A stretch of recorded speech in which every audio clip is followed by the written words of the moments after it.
1 in 18 American high school students doesn't know what gender he is, according to the CDC. A Venezuelan prison gang takes over an American town, and Tim Walz tries to go pheasant hunting. I'm Michael Knowles. This is the Michael Knowles Show.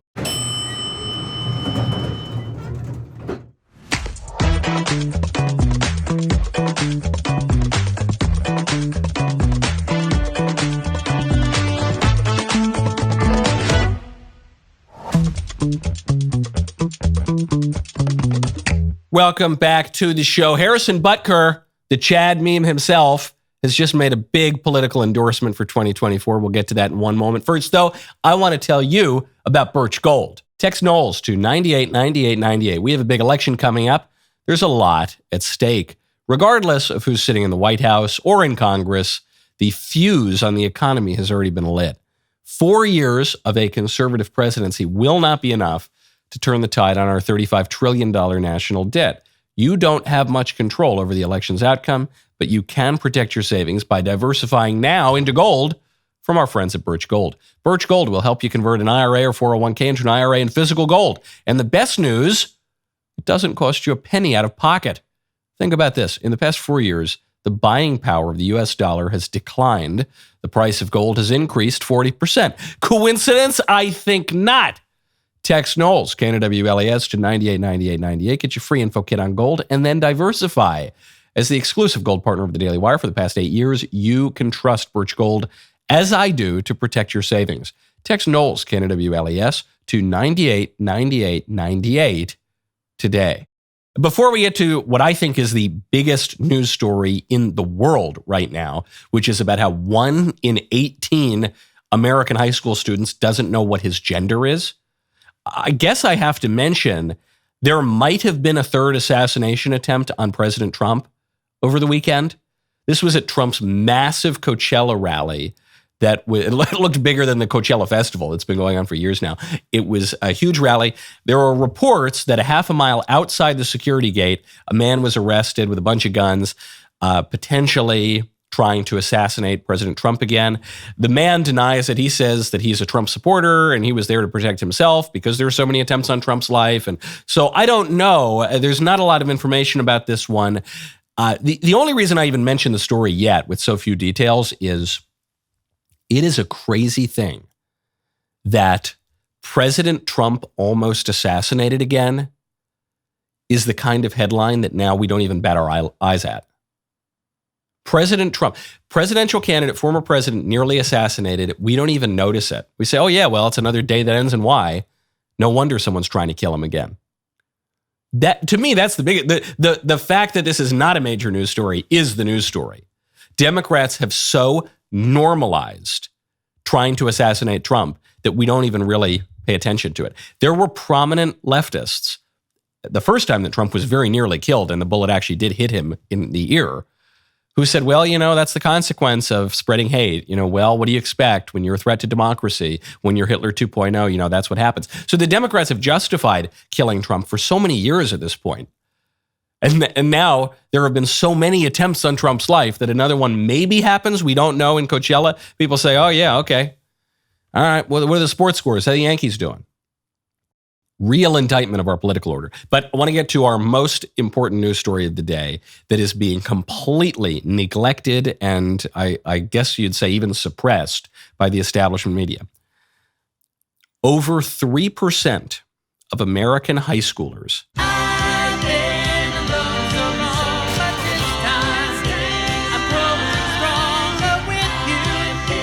LAUSD, the Los Angeles School District, has just celebrated 36 years of Coming Out Day. Coming Out Day is a day when school staff encourage kids to identify as gay and now trans and queer and questioning or whatever the initialism has come out to.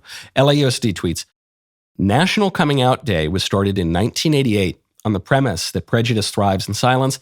Every year on October 11th, many people come out as LGBTQ, many more come out as allies on behalf of their students and family members.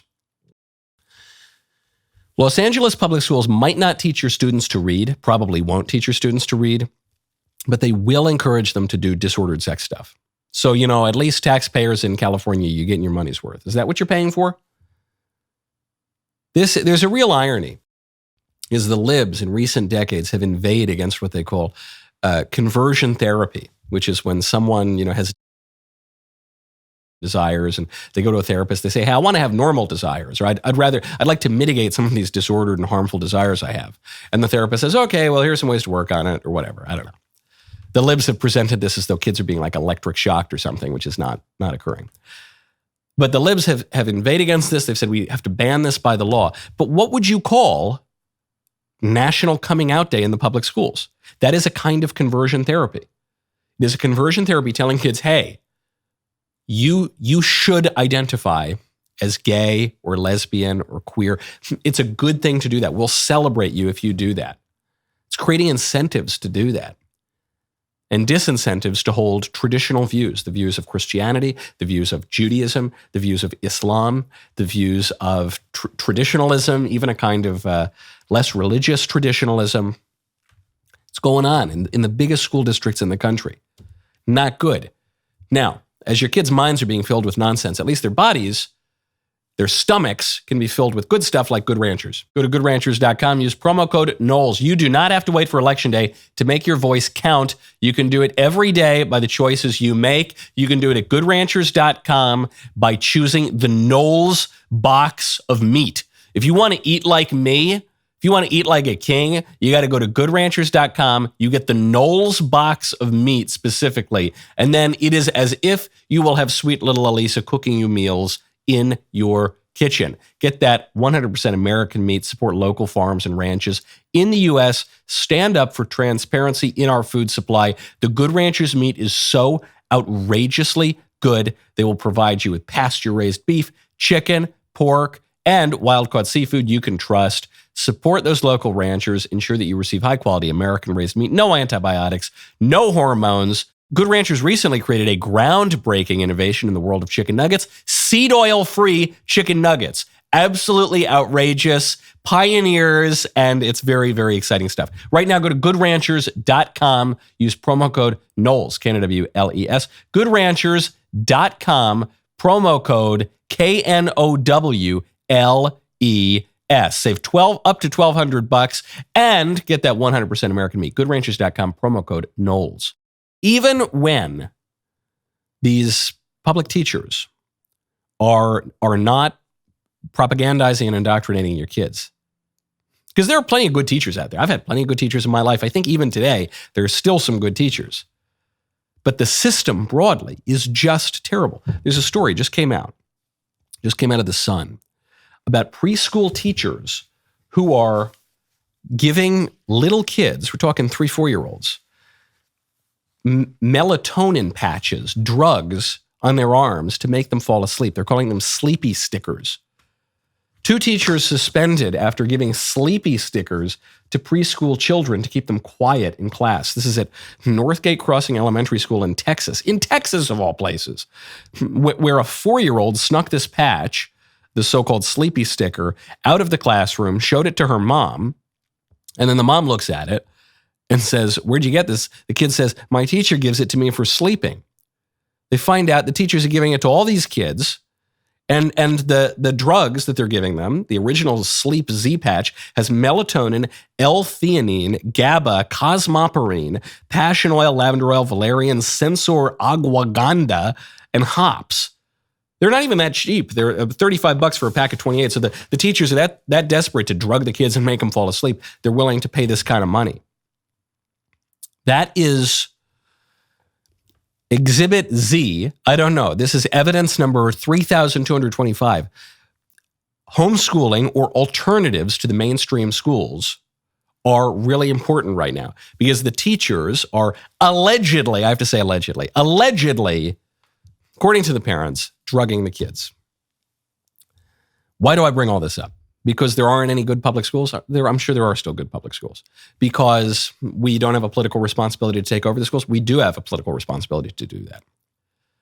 But right now, you have urgent needs to protect your kids and to educate your kids, all right? And when I was a kid, not all that long ago, the thing that we heard, the propaganda was that homeschooling is for hicks and weirdos. That's what we were told.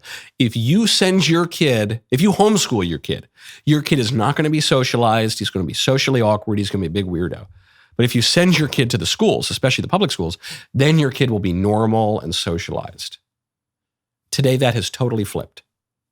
Because to be normalized into this culture, which is extremely abnormal, means your kid has a 1 in 18 chance of not knowing if he's a boy or a girl. You want your kid to be normalized that way? Normalized into the abnormal, normalized into despair and potentially, God forbid? I don't want my kid to be normalized into that. I meet a lot of homeschool kids. I travel around to a lot of family conferences. I meet students. I travel around to different schools. 97% of the time, the homeschool kids I meet, sometimes they're as young as 10 or 11 years old, the younger siblings of whichever kid is coming out to see the speech or something. And then many are older, 17, 18. A lot of them are in college now. 97% of the time, the homeschool kids I meet are better educated, more confident, more articulate, more mature than the kids who went to public school or even the fancy private schools. When you have this question of normalizing something, socializing something, those terms don't exist in a vacuum. You're always being normalized into some norm. You're always being socialized into some social group. And today, the dominant social groups are extremely disordered. And it's not just a matter of going through a little rebellious phase and getting a nose ring or something. We're talking about people permanently messing up their biochemistry or leading themselves into anxiety, depression, and the stakes are real. And in one of the less egregious bad outcomes, your 4-year-old is getting drugged by his teacher to go to sleep because no one cares about your kids like you do. Allegedly. Speaking of libs endangering your family, unbelievable news story out. There is a Venezuelan prison gang. This sounds like it's out of The Onion or the Babylon Bee. There is a Venezuelan prison gang called Tren de Aragua that has taken over a town in Colorado. Aurora, Colorado has been overrun with a prison gang from Latin America. They've apparently overrun several apartment buildings. They've been expanding their reach in the U.S. because Kamala Harris, as the borders are, is letting them all in. So J.D. Vance goes on ABC News. He's talking to Martha Raddatz, who is a liberal propagandist par excellence. And Martha Raddatz does her best, does somersaults to defend this policy by pointing out, well, it's only a handful of buildings. The incidents were limited to a handful of apartment complexes, and the mayor said our dedicated police officers have acted on those concerns. A handful of problems. Only, Martha, do you hear yourself? Only a handful of apartment complexes in America were taken over by Venezuelan gangs, and Donald Trump is the problem and not Kamala Harris's open border? Americans are so fed up with what's going on, and they have every right to be. And I really find this exchange, Martha, sort of interesting because you seem to be more focused with nitpicking everything that Donald Trump has said rather than acknowledging that apartment complexes in the United States of America are being taken over by violent gangs. I worry so much more about that problem than anything else here. We've got to get American communities in a safe space again. And unfortunately, when you let people in by the millions, most of whom are unvetted, most of whom you don't know who they really are, you're going to have problems like this. I love JD recovers a little bit, but he understandably has this initial reaction, which is of incredulity. I don't even think it was performed incredulity. I think it was sincere incredulity. She says, now, look, fact check. Your boss, the president, says that Venezuelan prison gangs are overrunning apartment buildings in Aurora, Colorado, after they were let in by Kamala Harris. And fact check, it's only a handful of apartment buildings. Okay. Fact check, the Venezuelan prison gang that Kamala Harris imported into the country has only taken over like half the city, not 3/4 of it. So, 17 Pinocchios. It's total fake news. And J.D. Vance is there and do you hear yourself, woman? Are you out of your mind? The liberals would rather Venezuelan prison gangs take over your apartment building than enforce immigration law. That's what they would rather. This report, Martha Raddatz isn't even denying that the Venezuelan prison gang is taking over the town, because this report doesn't come from some far right-wing, dubious website or something. It's a long profile in the Wall Street Journal. A Venezuelan gang is expanding its deadly reach into the United States. Tren de Aragua involvement is suspected in 100 U.S. cases, bringing its violent brand of robbery and drug trafficking north. The reaction from Martha Raddatz is not unusual. This is common. This is, I think, the typical liberal reaction. Our enemies are always right and justified, even when it's a Venezuelan prison gang, even when it's MS-13, which is literally a satanic cult. They worship Satan. They have overt satanic rituals, and they murder, behead as a matter of fun, as a matter of delight for them, okay?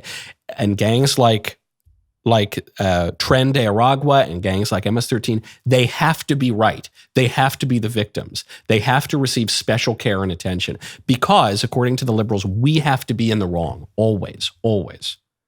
We are always wrong. We are always deserving of punishment. This isn't our land. Christopher Columbus, he took the land from the Indians or whatever. So that's why we need to let satanic gangs and prison gangs overrun our towns and take over our apartment buildings. Because Cortez, conquered the human sacrificing Aztec empire that was ripping young virgins, still beating hearts out of their chest and rolling their bodies down Tenochtitlan's temple. Because of that terrible injustice of Spanish explorers and Italian explorers who were with the Spanish, bringing Christianity to this pagan, savage land. Because of that, we need to give the land over to some of the most pagan, savage people who have ever existed. these gangs that Kamala Harris is importing and turning a blind eye to while they take over American towns. Has to be the case because they have to be in the right. We have to be in the wrong.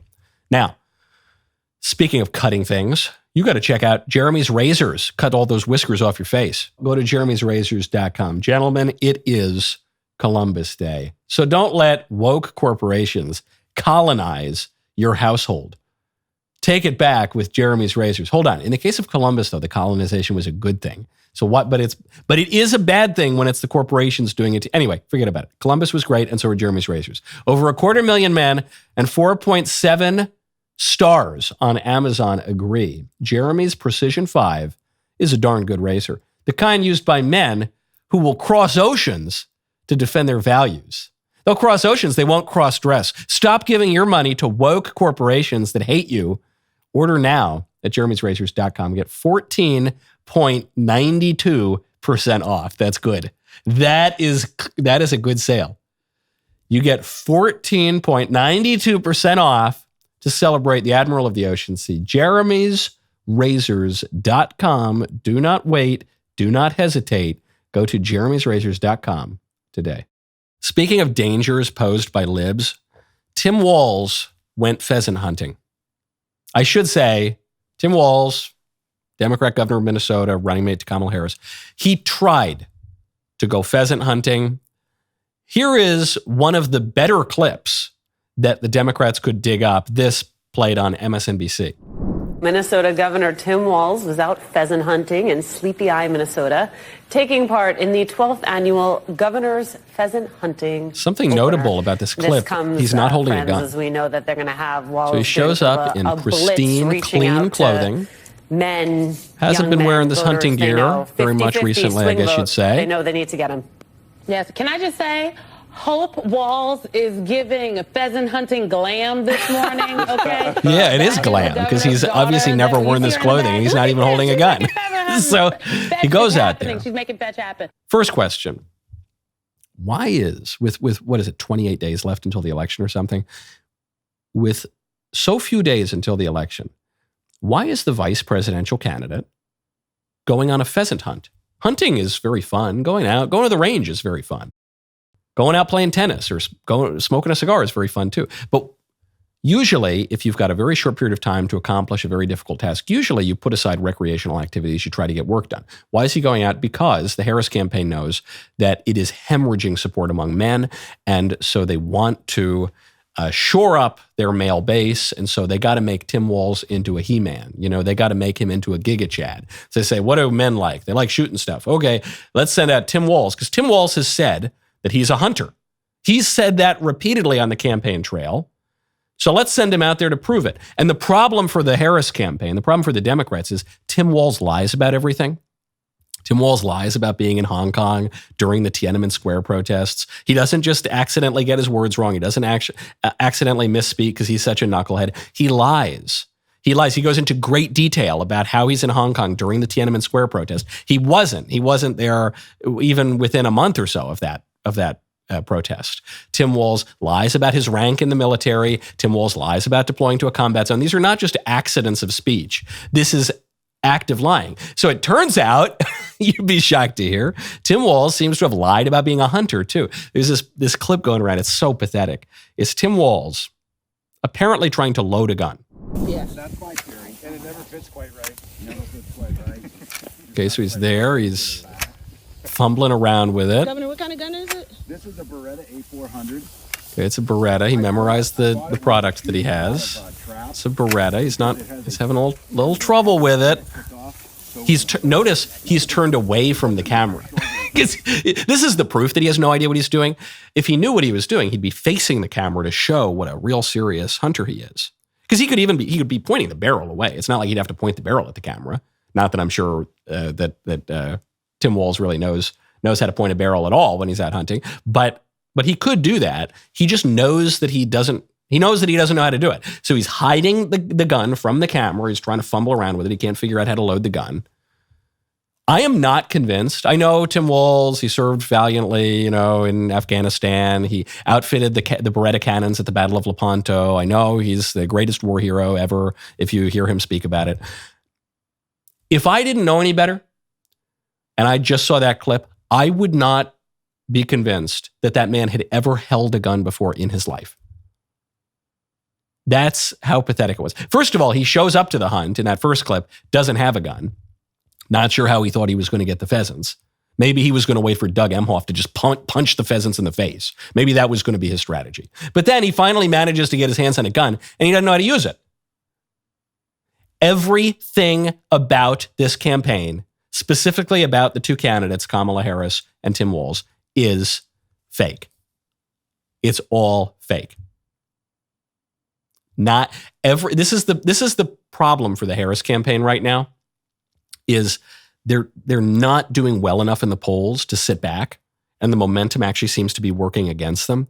So they have to go out there. They have to do the interviews in the case of Kamala Harris. They have to show what tough men they are in the case of Tim Walz.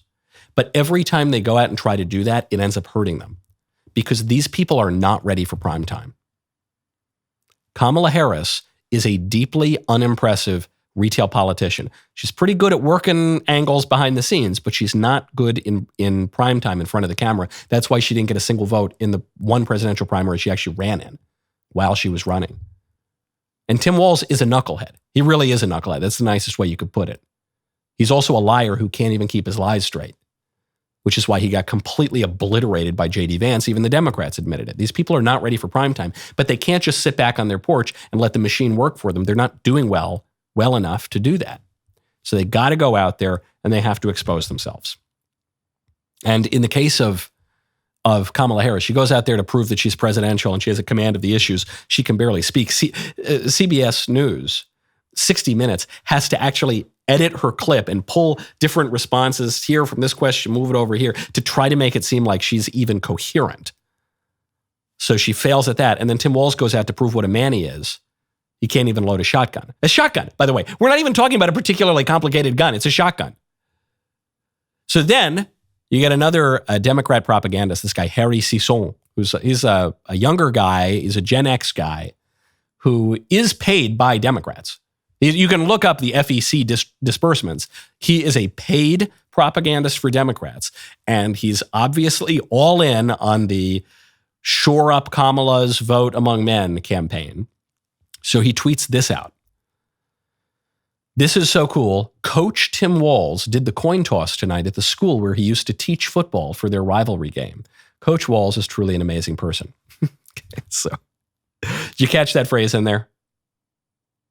Listen, I was never the biggest athlete in the world, okay? I did not have the makings of a varsity athlete, never played on the football team. And yet, even I know, one does not teach football. Did Coach Walz teach football to all the varsity performers at all of the football rehearsals? Did he make sure they all wore fabulous matching costumes during the football rehearsals for the big football performance at the end of the season? No, that's not how you do it. But even the people who are paid by Democrats to be propagandists for them, to put out the most crystal clear, precise message, are not capable of doing it. What did they expect? What did they expect? This is what the Democrats wanted. The Democrats wanted to castigate masculinity, to smear masculinity as toxic and evil and disgusting and something that no civilized person would ever take part in. Now, they're upset that they became what they wanted to be. They wanted to become effeminate. They wanted to become pajama boy. They wanted to become soy boy beta males. I don't know, whatever euphemism or term you want to use. They wanted to be that. They very actively wanted to be that. Barack Obama put pajama boy in that commercial. Some of you are too young to remember this. I think it was before Thanksgiving or Christmas. There was this picture of this millennial guy with his little glasses on, wearing a onesie pajamas, holding hot cocoa in an advertisement about how to talk to your family about how great Obamacare was. That wasn't an accident. It wasn't like we caught the Democrats in this embarrassing moment. That's what they put out there. They put the Harry Sissons out there. They put the Tim Walzes out there. Tim Walz, who is an effeminate guy, who's kind of weird, who's a huge lib. They choose that guy. They didn't choose Clint Eastwood to be Kamala's running mate. They could have done that. They could have picked some more manly Democrat. They could have picked a Joe Manchin type, who was a football player. Kind of a tough guy. He's still a Democrat. He votes with Democrats most of the time, but he's a little more masculine. They didn't want that. And now the Democrats are upset that they became what they wanted to become. Well, that's what they did. And now they got to deal with the fact that men don't want to vote for this stuff. Now, speaking of football, the Chad meme himself, Harrison Butker, has just endorsed Josh Hawley. Now, this makes sense. You know, we're talking about Kansas City. Josh Hawley is the Missouri senator. So he comes out there. I'm pretty sure these guys are friends. So he endorses Hawley. But then he gets the question, okay, Harrison Butker, you're one of the biggest names in football, really important kicker at a time when kickers are catching a lot of spotlight. What about Trump? And he gives a perfect answer. You're supporting Hawley. Does this mean you're supporting Donald Trump? Well, I'm supporting the president that's going to be the most pro-life president. I think Donald Trump, the most crucial topic for me. I want us to be fighting for the most vulnerable, fighting for the unborn, and that's what we should prioritize, and that's obviously what Senator Hawley is doing as a man of faith. If were it not for Trump, Roe versus Wade would have not been overturned, obviously. Right. I think you have to vote for whoever's going to be the most pro-life, and we have to be prayerful men that put God first, and I think that's what's going to be best for our country. Yeah, simple as. This is a really easy way to do it. Harrison Butker, first of all, this guy has no fear of the libs whatsoever. He gave that great speech at Benedictine College where he said, women enjoy being wives and mothers, and men need to be trads, and it's good to live a normal life. So he's willing to step out there, even though, look, he's got a huge NFL contract. He's a big player in a game that is controlled by a lot of liberals. So, but his answer on Trump is a perfect answer, even as a political matter, because he doesn't shy away from the fundamental issue here. He's not saying, look, I want to vote for Trump because I think he'll have a better tariffs policy than President Kamala. I want to vote for Trump because he has a better position in the war in Ukraine than Kamala does. No, that stuff is all really open to debate. He says, oh no, the other side kills babies and I'm opposed to that. So I'm pro-life and we need to protect life. you would think that's a really controversial issue, that Butker should talk about any issue other than that. But actually, that's the safest issue to talk about because there's really no arguing with it. You could say, well, how dare you, Harrison? I oppose your view of circumscribing what women can do with their bodies. But he can just say, look, it's really basic. I believe a baby is a baby from the minute the baby exists. And I think it's wrong to murder babies. So I'm going to vote for the president who's the most pro-life. And Trump has a nuanced view of abortion, and maybe Trump's not as pro-life even as the pro-lifers would like. But, I, as a pro-lifer, recognize that Kamala wants to murder babies up until the moment of birth or afterward. Tim Walz certainly wants to murder them afterward. He inscribed that license into law as governor of Minnesota, and so I'm going to vote for Trump, simple as. What are you going to say with that? It's like a person coming out and saying, look, I'm Catholic. Well, Harrison is Catholic. Or I'm Jewish, or I'm Muslim, or I'm a Unitarian. I don't know, people could claim this about any core aspect of their identity. And they say, look, I have a deeply held religious belief. And the liberals today, even the radical liberals, will still have a kind of understanding for that because there's still going to be this little hangover of all the liberal claptrap about tolerance and how we need to accept people's belief and multiculturalism. It's a simple answer. You can poke little holes in the policy on the war in Ukraine or the border or crime or taxes. But on that, it's a binary issue. You want to murder babies, you want to protect life. Simple. I think it actually gives you cover if you are bold in your convictions. Kamala Harris has raised over $1 billion since she entered the race in late July. Even seasoned experts are saying that Kamala Harris's fundraising is unlike anything we've ever seen. While the Democrats are raking in cash to push their radical agenda, the conservative movement is being outspent and silenced, but we're fighting back. At the Daily Wire, we are dedicated to preserving free speech, defending conservative values, and exposing the truth the media won't show you. But to win, you need us.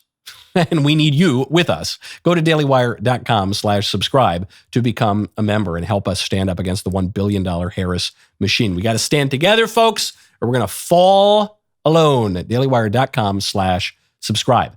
My favorite comment yesterday is from Harvey Brown 2382, who says, of the Gretchen Whitmer sacrilegious Doritos video, quote, creepy, weird, and completely unprofessional. Whitmer is a governor, not a juvenile TikTok influencer. She needs to behave like an adult.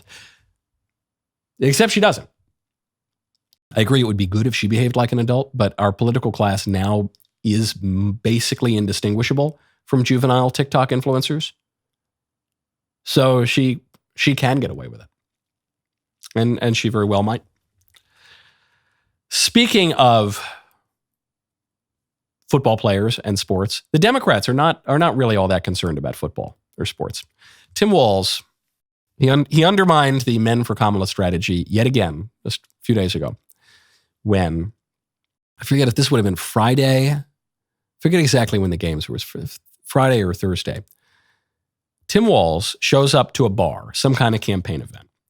Now, this was the day after a Major League Baseball playoff game, day after ALDS, and the day after an NFL game. And what does Tim Walz choose to talk about? Tim Walz chooses to focus on the WNBA game that occurred during those two actual sporting events. I knew I was in the right place here. Thank you. Last night, Minnesota Lynx. If you didn't see it, 18 points down, playing in New York, big underdogs, getting hammered, down double digits playing. End of the game, down by 3, 3-pointer, foul, 4-point play, win the game. There you go.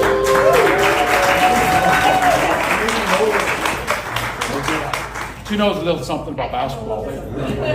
Oh, yeah, you know what I'm talking about, bros? Hey, what's up, Men for Kamala?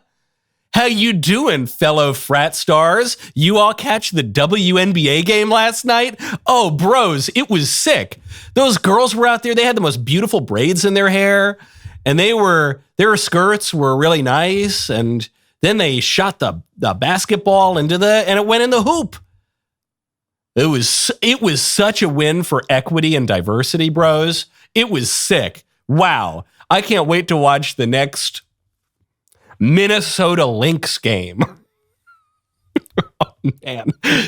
Kamala Harris would do so much better with male voters if this guy would just shut his mouth. She would do so much better with male voters had she not picked this guy to be her running mate. If they just stopped speaking, they would do much better with male voters than they are doing every time they say anything, because they are not capable constitutionally, rhetorically, ideologically. They are not capable of appealing to men. They hate virility. They hate manliness. They think that masculinity is toxic. So even when they're trying their hardest, they're going to come out and start talking about the WNBA. When people are watching playoffs baseball, postseason baseball, and football, you have a buffet of actual manly sports arrayed before you, and they can't bring themselves to talk about it. They got to talk about the WNBA, and they got to fumble around with their Beretta. I would feel much safer going pheasant hunting with Dick Cheney, standing right in front of his barrel, than I would being in the same town as Tim Walz holding a firearm. Doesn't work. The WNBA. So then it raises this question. Since no actual man would ever choose to watch the WNBA over playoffs baseball or football, is Tim Walz lying, or is he just like the weirdest guy ever? I want to say he's lying. I guess it could be both, though. He's probably lying because he lies about everything, and he's been caught lying about everything, and even the liberal media have called him out for lying about everything. But he's also super weird. So he might choose to watch. He might sincerely desire to watch the WNBA over football or baseball. Either way, not the kind of person that anyone, any man or any sensible woman would want to vote for. Now, on top of that, what other men for Kamala do we have? Well, we have Kamala's husband, who's just been accused of beating his girlfriend. Kamala's husband, who I believe has admitted to knocking up his nanny while he was married, and then the nanny didn't have the child, which raises questions that I don't want to speculate too much on. And then he gets accused by multiple people in a big expose of punching his girlfriend, smacking his girlfriend around in public because he thought she flirted with a valet.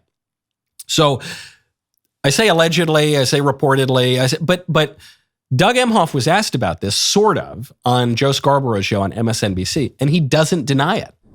He's spreading it about you, saying that tabloid stories about your personal life, saying it should be front and center. He's saying it about your wife and making incredibly crude and lewd suggestions about her past life. I'm just curious. I know I seem like a very zen, mindful person, but I think I'd be pissed off. And I'm just wondering, how do you all stay centered? How do you stay disciplined and not really go off and not really push back hard at these things? We don't have time to be pissed off. We don't have time to focus on it. It's all a distraction.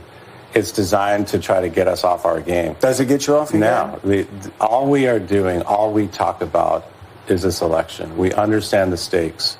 We understand the responsibility. What are we the understand stakes? The account. What are the stakes? Our very country, our future. What kind of future are we going to have? Listen to that question. Before we even get to the answer, listen to that question from Joe Scarborough. This man does not deny beating his girlfriend in public for flirting with a valet. And Joe Scarborough's question is, hey, when Donald Trump impolitely points out that you knocked up your nanny and then punched your girlfriend in public, that must make your blood boil. It's so impolite of him to bring that up, wouldn't you say? I'm a Zen mindful person. First of all, big red flags. You ever hear a man describe himself as Zen or mindful? You run. There should be a U-shaped hole in the wall. Run from that man. That man is a liberal weirdo.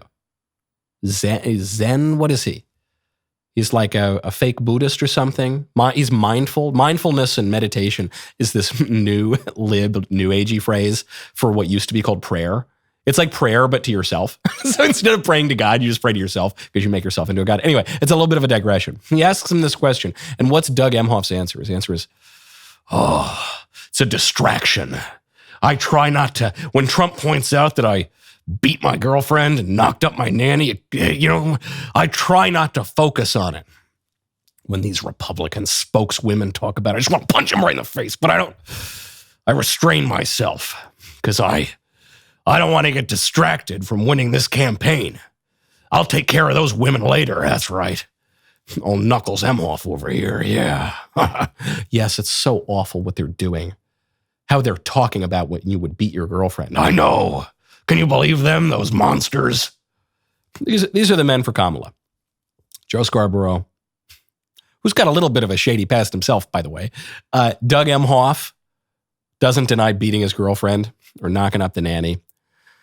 And Tim Walz doesn't know how to load a gun, doesn't know how to show up to a pheasant hunt. Tim Walz watching the WNBA. That's the Kamala for men. I think Donald Trump could win every single male vote in the country, possibly including Walz, Emhoff, and Scarborough. I'm feeling a little bit better about the campaign. Today's Music Monday. The rest of the show continues now. You don't want to miss it. Become a member. Use code Knowles, K-N-O-W-L-E-S, at checkout for 2 months free on all annual plans.